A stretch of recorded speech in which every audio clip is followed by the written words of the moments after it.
en las patas, corremos el velo de la censura. Pinga.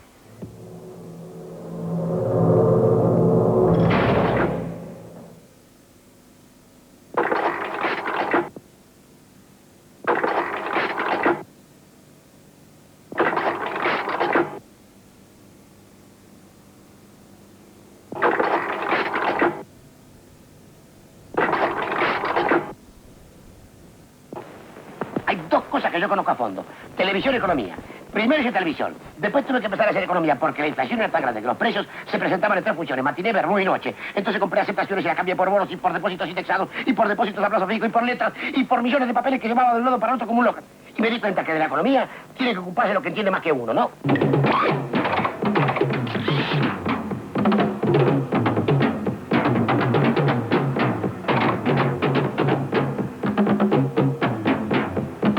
Y bueno, no sé para qué agarré este laburo, de verdad, porque cada época que me enfrento y cada época que me trae a la memoria mi falta de memoria y mi falta de conciencia.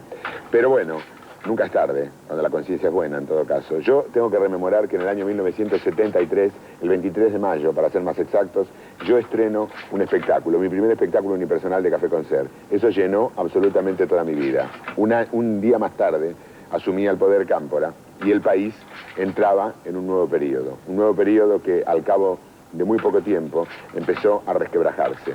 Primero con la muerte de Perón y después con toda una serie de idas y vueltas en el gobierno de Isabel Perón. Y yo, este Gil que les habla, volví otra vez a tener sacrosantas razones para pedir a gritos un golpe militar. Yo pensaba, como mucha gente, que el gobierno era un desorden y que no había mejor cosa que el orden para poder codificar el supuesto desorden. Yo les puedo decir que en el año 1976 ya había terminado de hacer aquel espectáculo unipersonal y que en marzo de 1976 estaba preparando un espectáculo nuevo. Cuando lo iba a estrenar para el 22 de marzo de 1976, me postergaron 2 días el estreno, iba a ser para el 25 y como había ruido de tanques me dijeron, lo vamos a suspender una semana. El 26 de marzo o el 24 de marzo de 1976, lo único que pensó este Gil que les habla es qué suerte, tengo una semana más para perfeccionar el espectáculo. Creo que está todo dicho, pero no todo mostrado. Las Fuerzas Armadas permanecían alertas. El gobierno de Estela Martínez y los políticos opositores se mostraban impotentes para dar las soluciones económico-sociales que el pueblo requería. El deterioro físico y psíquico de Isabel era notorio. Fue internada un par de veces. Un sector del peronismo y la oposición quiso relevarla, pero Ítalo Luder, presidente del Senado, no aceptó ser quien la supliera. Para combatir a la guerrilla en Tucumán, el gobierno lanzó el operativo Independencia, que ordenaba aniquilar a la subversión. En agosto de 1975, Isabel designa comandante del ejército a Jorge Rafael Videla. El peronismo había tenido en ese cargo hasta entonces a Jorge Raúl Carcaño, un progresista en 1973, a Leandro Enrique Anaya, un profesionalista aséptico en 1974, a Alberto Numa Laplane, que simpatizaba con el gobierno en 1975. Al reemplazarlo por Videla, Isabel estaba cavando su propia fosa. Había activado ella misma el mecanismo del golpe y de nada sirvió que convocara a comicios anticipados para octubre de 1976. La violencia, mientras tanto, no amaina. En enero de 1976, el balance del terrorismo de uno y otro signo indica un total de 53 asesinatos. Los diarios revelan que hay como promedio un muerto cada 5 horas y una explosión cada 3. El diario La Prensa publica un cómputo desde el 25 de mayo de 1973.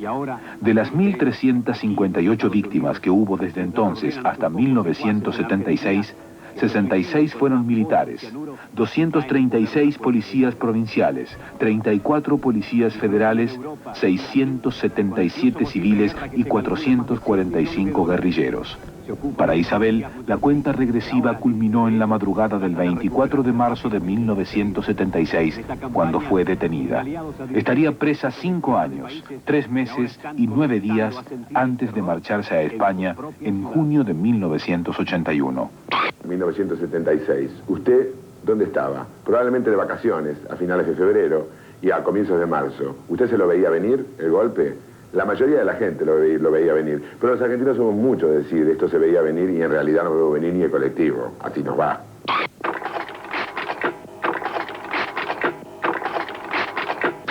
Graciela Fernández Mejide, perteneciente a la Asamblea Permanente de los Derechos Humanos. Yo supongo que no se debe haber borrado a esta altura aquellas vivencias muy íntimas y definitorias por las cuales se ha logrado integrar, insertar y luchar por la preservación de los derechos humanos. ¿Cómo fue aquello? ¿Cómo fue aquello desde que yo me inicié en la Asamblea? Bueno, el hecho personal de por qué yo me acerqué a la Asamblea, tal vez deba mencionarlo aunque sea rápidamente, la desaparición de uno de nuestros hijos, Pablo, en octubre del 76. Llegué a la Asamblea Permanente en busca de consejo, en busca de solidaridad y terminé trabajando en ella.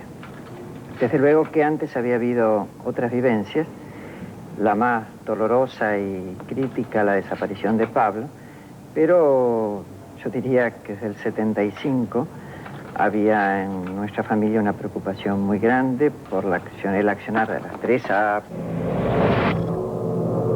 No iba, bueno, por si mandan. Hora Pavel, estamos en vivo, 11, 15 minutos, 27 segundos. Seguimos viendo la segunda parte del Galpón de la Memoria 2, un documento que nunca fue emitido por la televisión argentina. Ahí va.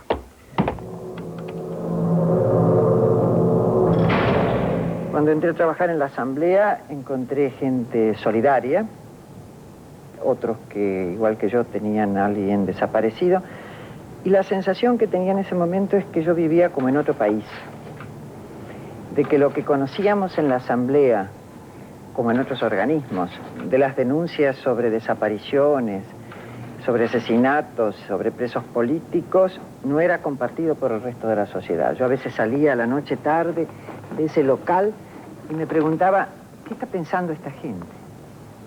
La gente que caminaba. Aquella suerte de despreocupación, desentendimiento, eso que acuñaba la frase, por algo habrá sido, ¿está desterrada de nuestra sociedad? No creo, yo no creo. Y creo que justamente apela a eso una propaganda que hoy se hace disimulada en artículos, etcétera, desde determinada prensa, para volver a levantar ese problema de por algo será. A mí me parece que si un mérito tuvieron los organismos de derechos humanos, entre otros, fue el de instalar en la sociedad la concepción o el conocimiento de que cuando el terrorismo desde el Estado se pone en marcha, no es imprescindible que uno sea un militante político o social. Le puede tocar a cualquier otro.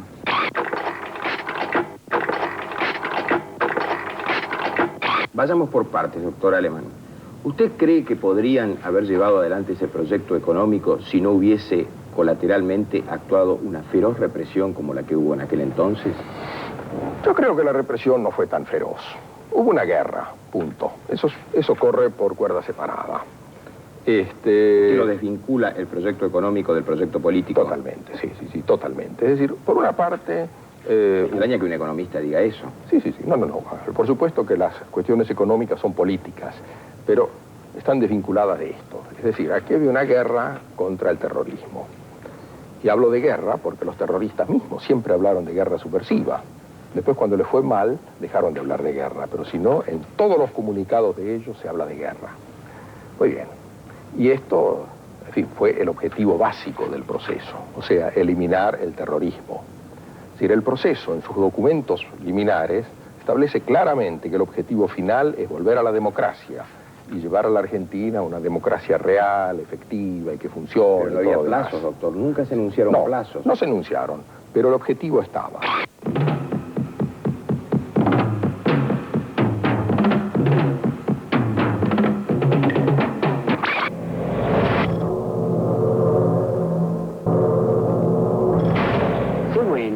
¿Qué te cuesta? Déjame ir. Ya te expliqué la razón. Vos creerás que no te quiero, pero justamente porque te quiero es que no te dejo ir. Ya sé que no lo entendés ahora. Yo tampoco entendía cuando mi padre no me dejaba hacer algunas cosas. Yo no estaba de acuerdo. Y ¿sabés? El abuelo tenía razón. Hoy a vos te pasa lo mismo. No estás de acuerdo. Pero como me respetas, me haces caso. La familia es el principio de todo.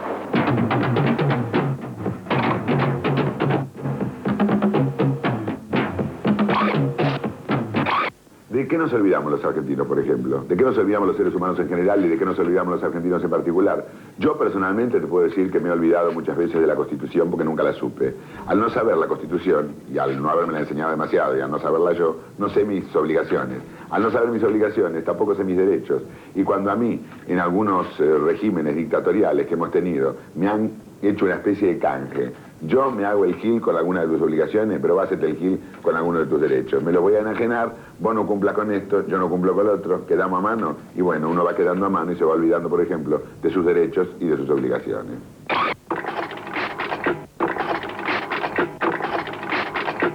Ahora sí está al alcance de nuestra cámara, y nosotros también nos vamos acercando al edificio que ha... El régimen instaurado el 24 de marzo de 1976 impuso una represión metódica, sistemática, implacable y feroz, que no alcanzó exclusivamente a los combatientes de las organizaciones guerrilleras, sino que se extendió a todos los estamentos de la sociedad que se opusieran a sus planes, aunque no reivindicaran la lucha armada.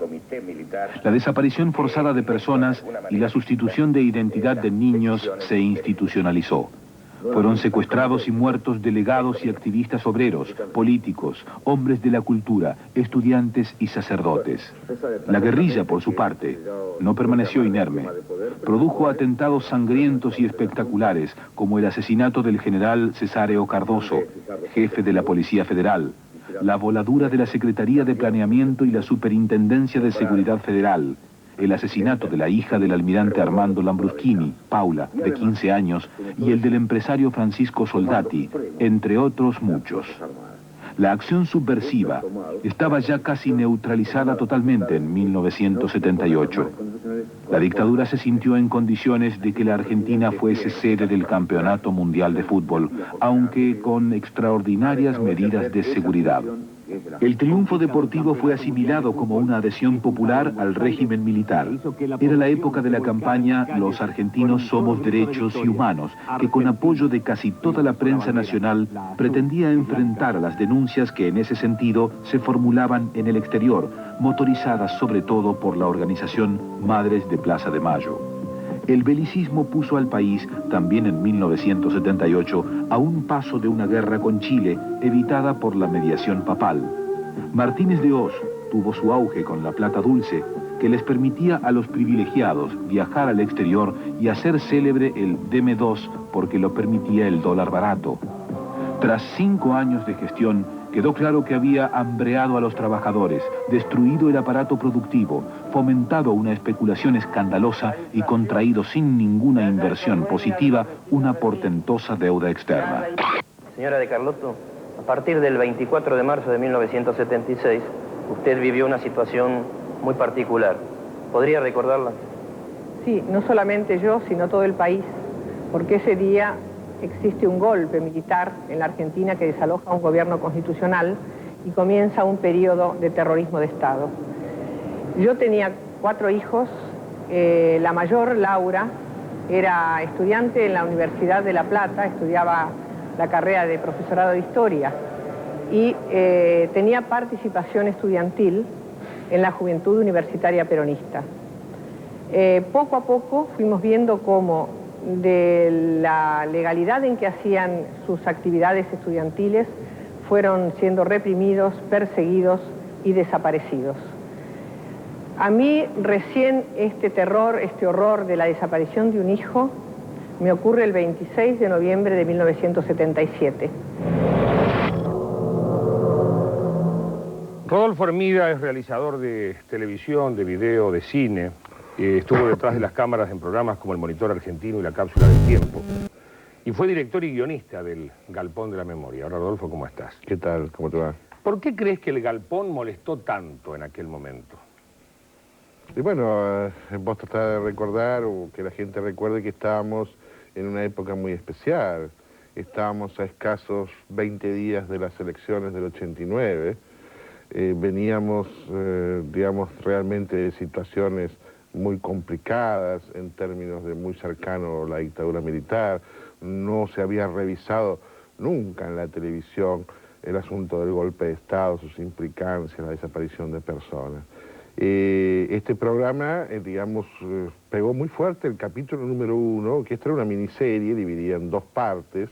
El primer capítulo llegaba hasta el año de los prolegómenos del 76 y el segundo capítulo, el no emitido, del 76 al 89, ¿no es cierto? Es decir, claro, realmente nunca se había reflexionado y el programa tuvo mucho rating, porque yo me acuerdo un domingo a las 22 horas, y pegó un cimbronazo tal que si por estos hechos hasta los años 75 pasó el cimbronazo de esa noche, ¿qué no iba a pasar con el 76 en adelante?